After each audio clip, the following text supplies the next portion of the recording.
Pleasant morning, everyone.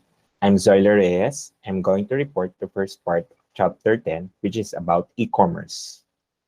Our agenda for this morning are first, going to discuss the brief history of e-commerce. Second, I'm going to define conventional e-commerce. Third, we're going to talk about each special feature of e-commerce. And fifth, I'm going to discuss the key concepts. To start with, I just want to ask you about your ideas on e-commerce. What is e-commerce? It refers to the use of the internet and the web to transact business. It is about digitally enabled commercial transactions between and among organizations and individuals. This also refers to transactions that occur over the internet and the web. Commercial transactions involve the exchange of value across organizational and individual boundaries in return for products and services, such as money.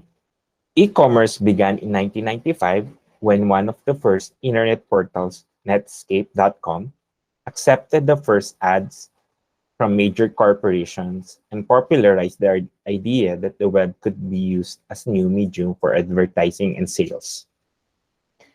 Actually, no one envisioned at that time what would turn out to be an exponential growth curve for e-commerce retail sales, which doubled and tripled in the early years.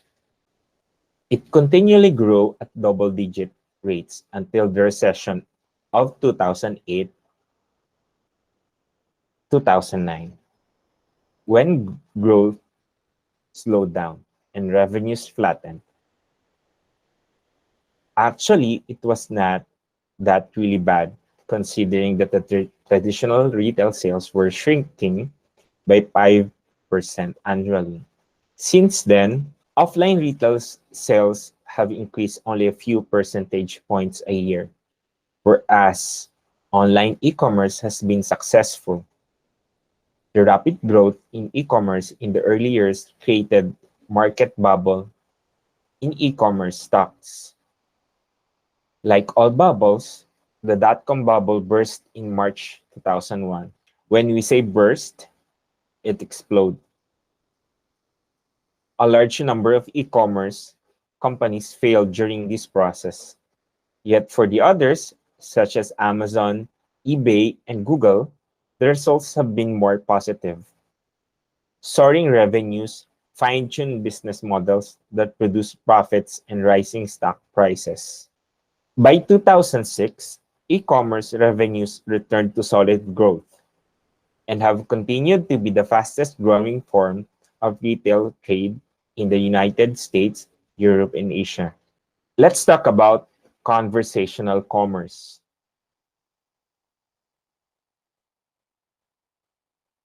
Now, from eyeballs, meaning commercials, to conversation, the question is, why did this change of event happen? After 2007, all this changed with the rapid growth of Facebook and other social sites, the explosive growth of the smartphones, beginning with the Apple iPhone, and the growing interest in local marketing. Conversational commerce, also known as chat commerce or conversational marketing, is a way online retailers unleash the potential of conversation to sell their products and services. It doesn't matter whether the conversational experience is delivered to a potential customer via a chat app, a chatbot, a voice assistant, or through a messaging platform, as long as customer communication is personalized, helpful, and moves the consumer faster through the sales funnel. It serves the purpose. Wonder what a sales funnel means. It is the visual representation of the customer journey depicting the sales process from awareness to action. It is also called a purchase funnel. Now, why is e-commerce different? Why has e-commerce grown so rapidly? The answers lie in the unique nature of the internet and the web. Simply put, the internet and e-commerce technologies are much richer and more powerful than previous technology revolutions, such as radio, television, and the telephone. Let's explore each of these unique features in more detail.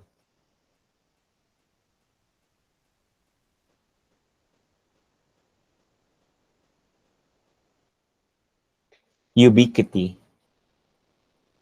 This is the first unique feature of e-commerce.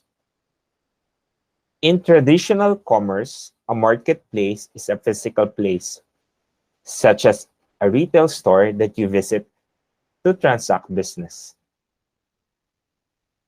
E-commerce is ubiquitous, meaning that it is available just about everywhere all the time. It makes it possible to shop from your desktop, at home, at work, or even from your car using smartphones. The result is called a market space, which means a marketplace extended beyond traditional boundaries and removed from a temporal and geographic location. From a consumer point of view, ubiquity reduces transaction cost, which is the cost of participating in a market.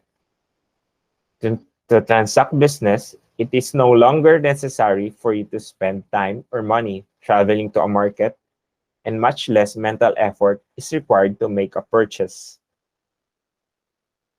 Now, the second feature of e-commerce is global reach.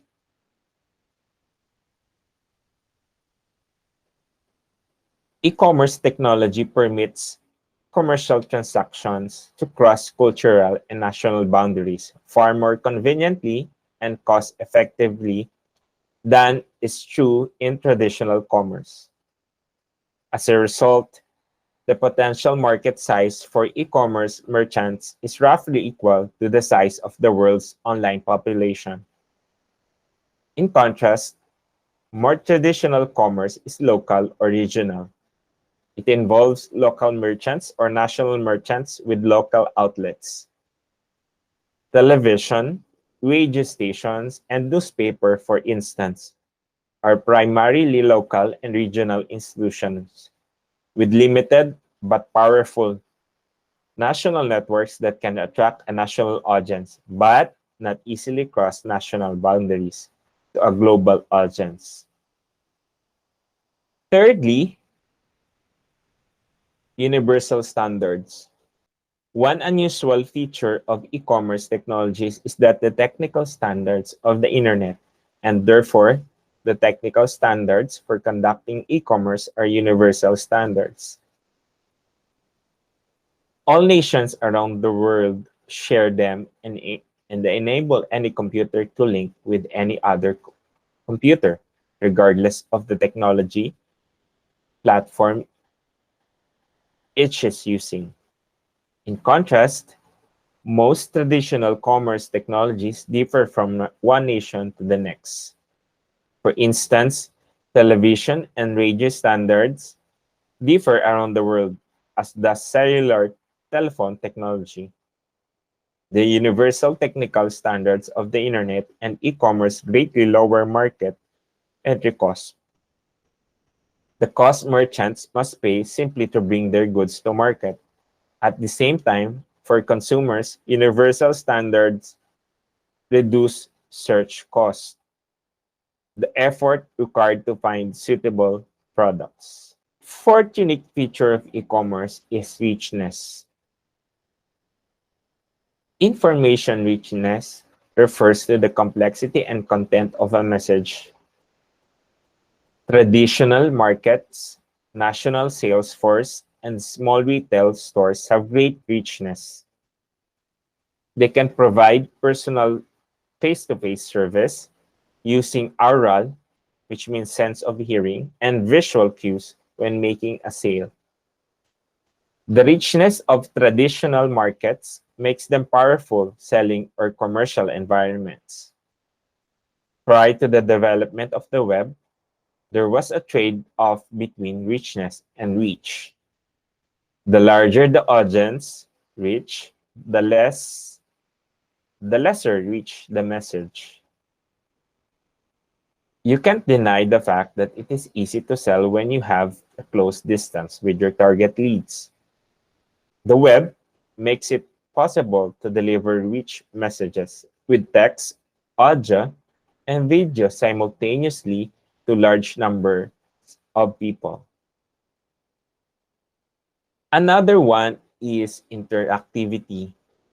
Unlike any of the commercial technologies of the 20th century, with the possible exceptions of the telephone, e-commerce technology are interactive, meaning they allow for two-way communication between merchants and consumers, and peer-to-peer communication among friends. Television, for instance, cannot ask viewers any questions or enter conversations with them, and it cannot request customer information to be entered on a form. In contrast, all these activities are possible on e-commerce website or mobile app. Interactivity allows an online merchant to engage a consumer in ways similar to a face-to-face experience, but on a massive global scale. The next is information density. The internet and the web vastly increase information density. Info density is the total amount and quality of information available to all market participants, consumers, and merchants. E-commerce technologies reduce information collection, storage, processing, and communication costs while greatly increasing the currency, accuracy, and timeliness of information. Information density in e-commerce markets makes prices and costs more transparent. Price transparency refers to the ease with which consumers can find out the variety of prices in a market. Now, cost transparency refers to the ability of consumers to discover the actual cost merchants pay for the products. There are advantages for merchants as well. Online merchants can discover much more about consumers than in the past. These allow merchants to segment the market into groups that are willing to pay different prices and permits the merchants to engage in price discrimination, selling the same goods or nearly the same goods to different targeted groups at different prices. For instance, an online merchant can discover consumers' avid interest in expensive, exotic vacations and then pitch high-end vacation plans to that consumer at a premium price, knowing person is willing to pay extra for such vacation. At the same time, the online merchant can pitch the same vacation plan at lower price to more price-sensitive consumer. Information density also helps merchants differentiate their products in terms of cost, brand, and quality.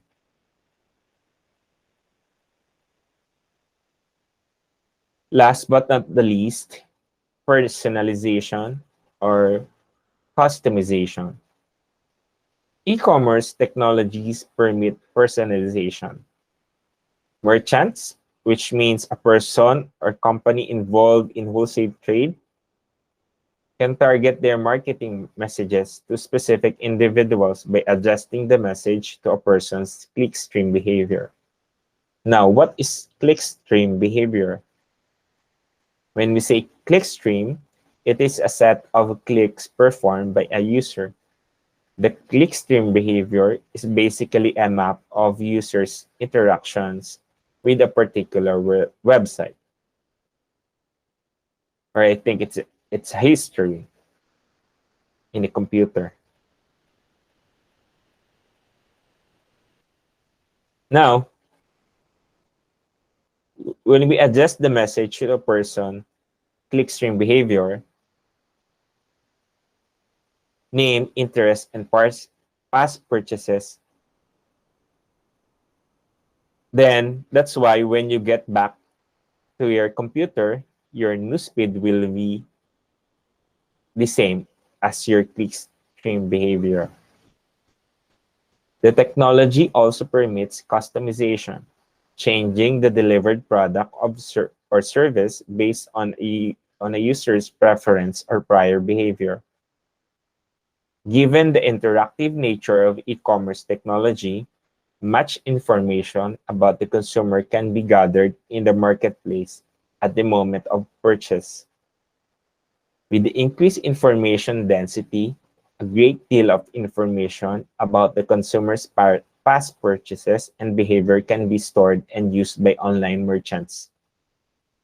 The result is a level of personalization and customization unthinkable with traditional commerce technologies. For example, you may be able to shape what you see on television by selecting a channel, but you cannot change the content of channel you have chosen.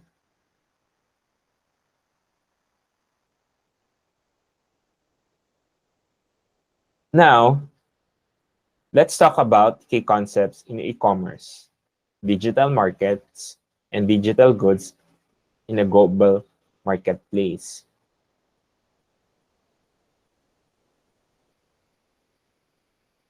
The location, timing, and revenue models of business are based in some part of the cost and distribution of information. The internet has created a digital marketplace where millions of people all over the world can exchange massive amounts of information directly, instantly, and freely. As a result, the internet has changed the way companies conduct business and increase their global reach. The internet reduces information asymmetry. An information asymmetry exists when one party in a transaction has more information that is important for the transaction than the other party. The information helps determine their relative bargaining power. In digital markets, consumers and suppliers can see the prices being changed for goods.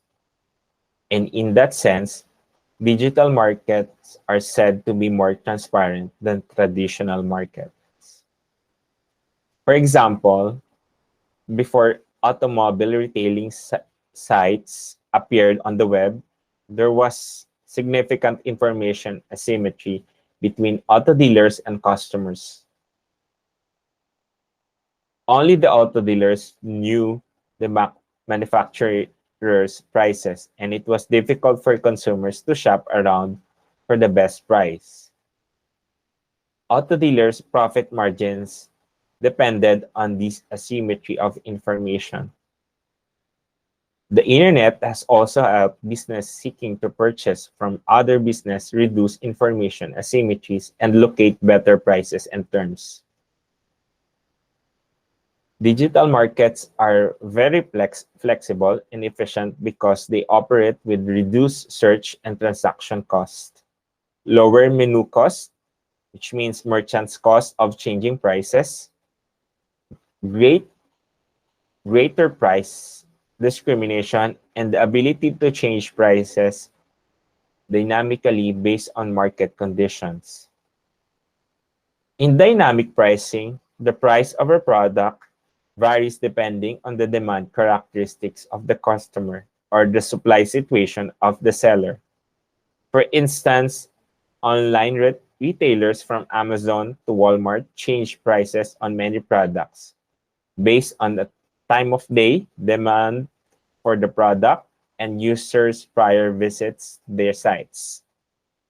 Using big data analytics, some online firms can adjust prices at the individual level based on behavioral targeting parameters, such as whether the consumer is a price haggler who will receive a lower price offer versus a person who accepts offered prices and does not search for lower prices. Prices can also vary by zip code, with higher prices set for poor sections of community. Grab, along with other ride services, uses surge pricing to adjust prices of a ride based on demand, which always rises during storms and major conventions, right?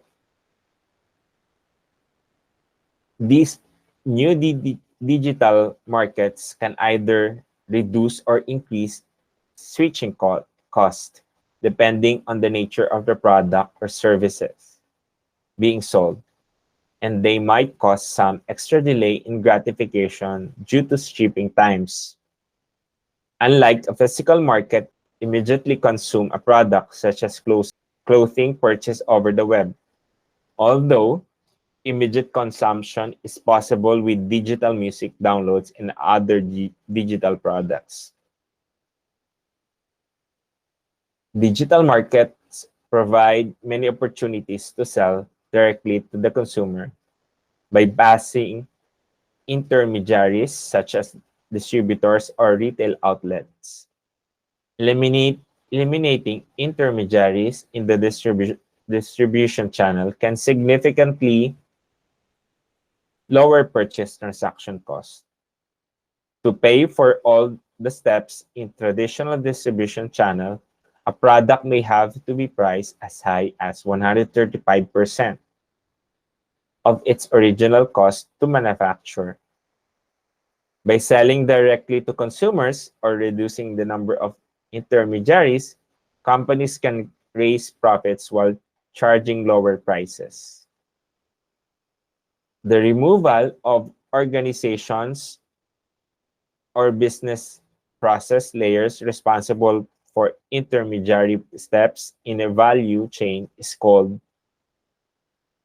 disintermediation. E-commerce has also given rise to a completely new set of new intermediates such as Amazon, eBay, PayPal, and Blue Nile. Therefore, this intermediation differs from one industry to another.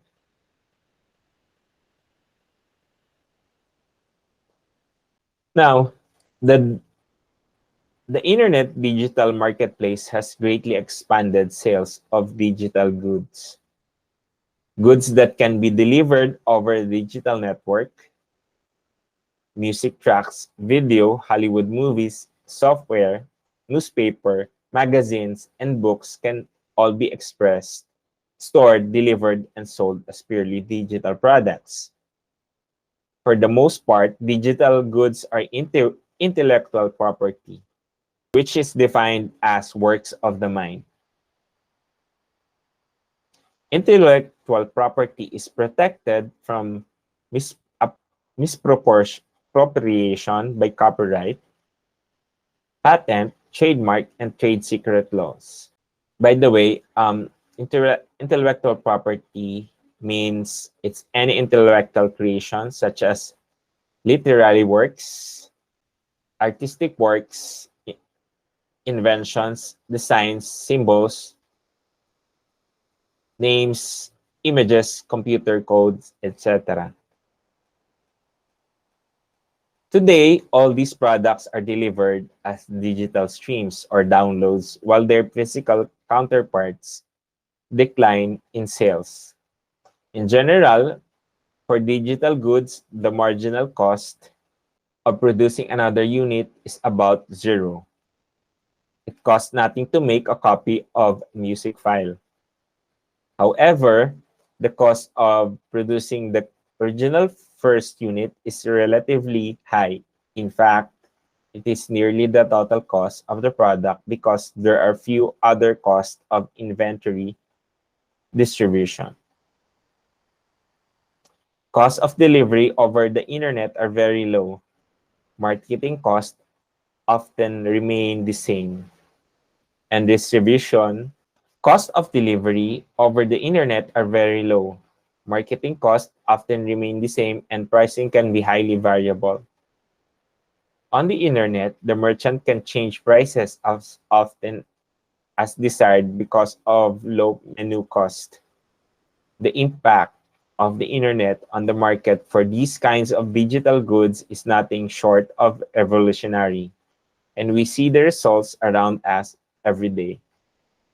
Businesses dependent on physical products for sales, such as bookstores, music stores, book publishers, music labels, and film studios, face the possibility of declining sales and even destruction of their businesses.